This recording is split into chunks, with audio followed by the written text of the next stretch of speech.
Halo, kami dari kelompok 2, kami ingin mempresentasikan materi mengenai objek pajak yang bersifat spesifik. Anggota kelompok kami terdiri dari Arifina Zulfani, Hena Setianingrum, Hafidatul Ilmiah, Nabila Hafna Sofia, Satya Putri Amalina, dan Tifana Nurushifa.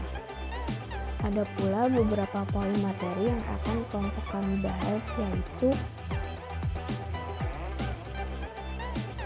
pemanfaatan BKP tidak berwujud atau JKP dari luar daerah pabean di dalam daerah pabean. Ketentuan mengenai PPN atas pemanfaatan BKP tidak berwujud atau JKP dari luar daerah pabean di dalam daerah pabean juga terdapat dalam surat edaran Direktur Jenderal Pajak nomor SE 147/PJ/2010 tentang penjelasan atas Peraturan Menteri Keuangan nomor 40/PMK03/2010 tentang tata cara perhitungan, pemungutan, pengelaporan, dan pelaporan pajak pertambahan nilai atas pemanfaatan barang kena pajak tidak berwujud dan atau jasa kena pajak dari luar daerah pabean. Dalam Butir 2 SE 147/2010 disebutkan bahwa yang dimaksud BKP tidak berwujud dari luar daerah pabean yang dimanfaatkan di dalam daerah pabean adalah 1. BKP tidak berwujud tersebut dimiliki oleh orang pribadi atau badan yang bertempat tinggal atau berkedudukan di luar daerah pabean. 2. Kegiatan pemanfaatan BKP tidak berwujud yang berasal dari luar daerah pabean tersebut dilakukan di dalam daerah pabean. Dan 3. BKP tidak berwujud yang berasal dari luar daerah pabean tersebut dimanfaatkan oleh siapapun di dalam daerah pabean. Sementara itu, Butir 3 SE 147/2010 juga menjelaskan bahwa yang dimaksud dengan JKP dari luar daerah pabean yang dimanfaatkan di dalam daerah pabean adalah 1. JKP tersebut diserahkan oleh orang pribadi atau badan yang bertempat tinggal atau berkedudukan di luar daerah. 2. Pemberian JKP dapat dilakukan di dalam dan atau di luar daerah pabean sepanjang kegiatan pemberian JKP tersebut tidak menyebabkan orang pribadi atau badan yang bertempat tinggal atau berkedudukan di luar daerah pabean menjadi subjek pajak dalam negeri. 3. Kegiatan pemanfaatan JKP yang berasal dari luar daerah pabean tersebut dilakukan di dalam daerah pabean. Dan 4. JKP yang berasal dari luar daerah pabean tersebut dimanfaatkan oleh siapapun di dalam daerah pabean. Kegiatan membangun sendiri atau KMS yang merupakan kegiatan membangun bangunan yang dilakukan tidak dalam kegiatan usaha atau pekerjaan oleh orang pribadi atau badan yang hasilnya digunakan sendiri atau digunakan oleh pihak lain. Menghitung PPN atas KMS sedikit berbeda dengan PPN pada umumnya. Selain itu, tidak semua KMS terutang PPN. Ada persyaratan tertentu yang harus dipenuhi agar dapat dikenakan PPN. Hal tersebut diatur dalam Peraturan Menteri Keuangan PMK nomor 163/PMK03/2012 tentang batasan dan tata cara pengenaan pajak pertambahan nilai atas kegiatan membangun sendiri. Nah, berdasarkan ketentuan tersebut, bangunan yang menjadi objek PPN KMS adalah bangunan yang berupa satu atau lebih konstruksi teknik yang ditanam atau diletakkan secara tetap pada satu kesatuan tanah dan atau perairan dengan kriteria sebagai berikut. Yang pertama, konstruksi utamanya terdiri dari kayu, beton, pasangan batu bata atau bahan sejenis dan atau baja.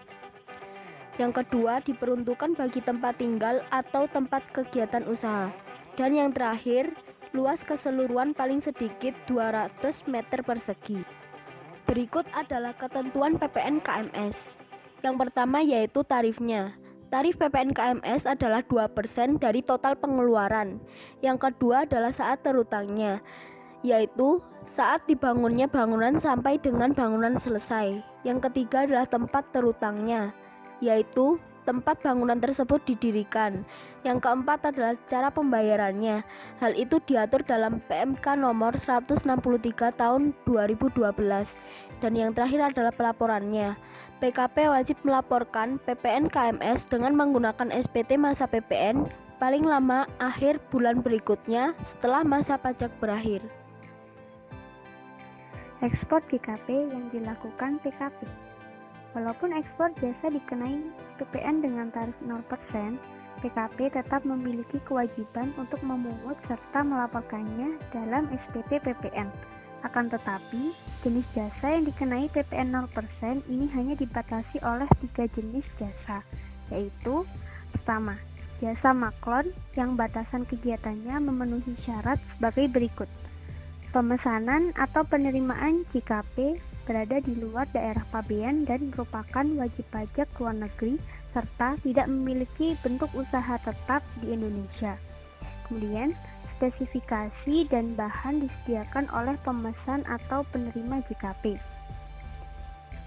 Bahan adalah bahan baku, bahan setengah jadi, dan atau bahan penolong atau pembantu yang akan diproses menjadi BKP yang dihasilkan.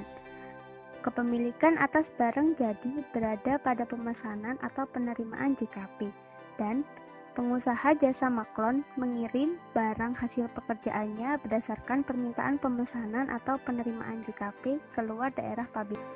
Jasa perbaikan dan perawatan yang batasan kegiatannya memenuhi syarat bahwa jasa yang melekat pada atau jasa untuk barang bergerak yang dimanfaatkan di luar daerah pabean.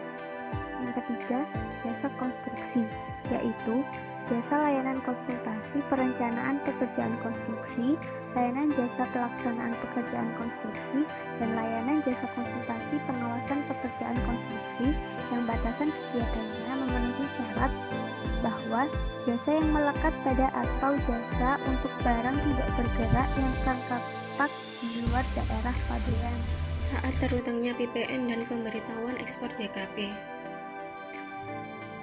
Saat terutangnya PPN atas ekspor JKP adalah saat penggantian atas jasa yang diekspor tersebut dicatat dan diakui sebagai penghasilan. PKP yang melakukan ekspor JKP wajib membuat pemberitahuan ekspor JKP dengan formulir yang telah ditetapkan dalam lampiran Peraturan Menteri Keuangan Nomor 70 PMK 03 2010 pada saat ekspor JKP. Dokumen pemberitahuan ekspor JKP yang dilampiri dengan invoice sebagai satu kesatuan yang tidak terpisahkan, berfungsi sebagai faktur pajak atau dokumen tertentu yang kedudukannya dipersamakan dengan faktur pajak. Atas pengiriman barang kena pajak yang dihasilkan dari kegiatan ekspor jasa maklon oleh PKP, eksportir jasa maklon tidak dilaporkan sebagai ekspor BKP dalam SPT masa PPN. PPN atas penyerahan JKP lain ke WPLN. Terutangnya PPN tidak mensyaratkan apakah jasa harus dikonsumsi atau dimanfaatkan di dalam daerah pabean atau tidak. Sebagai contoh, yang pertama, A Corporation yang berdomisili di Jepang mengirimkan lagu kepada PTB di Indonesia untuk dibuatkan penulisan not balok atas lagu tersebut. Penulisan not balok yang telah selesai dikirim kembali ke Jepang. Atas jasa penulisan not balok yang dilakukan oleh PTB tersebut terutang PPN 10% yang wajib dipungut oleh PTB selaku BKP. Kemudian contoh yang kedua, Z Corporation yang berdomisili di Korea Selatan berencana memasarkan produknya di Indonesia. Oleh karena itu, Z Corporation menyewa PT DEF di Indonesia untuk melakukan survei pasar di Indonesia. Jasa survei yang dilakukan oleh PT DEF tersebut terutang PPN 10%. Penyerahan aktiva yang menurut tujuan semula tidak diperjualbelikan. PPN juga dikenakan atas penjualan aktiva perusahaan. Pada praktiknya, aset yang semula tidak untuk diperjualbelikan dan dijual oleh perusahaan akan dikenakan PPN seperti yang tercantum dalam pasal 16 DUU PPN. Berikut penjelasan mengenai pasal 16 DUU PPN. 1. Masa 1 Januari 1995 sampai 1 April 2010 sesuai UU nomor 11 tahun 1994. Pengenaan PPN untuk aktiva yang semula tidak untuk diperjualbelikan dalam pasal 16 DUU PPN memiliki beberapa ketentuan seperti A. Penjualan aktiva merupakan barang kena pajak atau BKP. B. Penjualan dilakukan oleh BKP. C. Pada saat pembelian aktiva tidak dikenakan PPN karena pembeli dari non-BKP dan pembelian dilakukan sebelum berlakunya UU PPN 1984, maka penjualan aktiva tidak terutang PPN.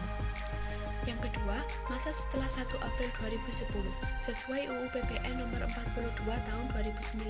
Pengenaan PPN atas aktiva yang semula tidak untuk diperjualbelikan berdasarkan pasal 16D UU PPN nomor 42 tahun 2009 juga memiliki beberapa ketentuan yang lebih luas dibanding pasal 16D UU PPN tahun 1994. Di antaranya: A.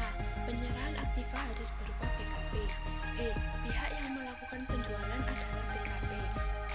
Jika pada saat pembelian tidak membayar PPN karena pembelian dari non-BKP atau penjualan terjadi sebelum UU PPN 1984, maka atas penjualan tidak terutang PPN.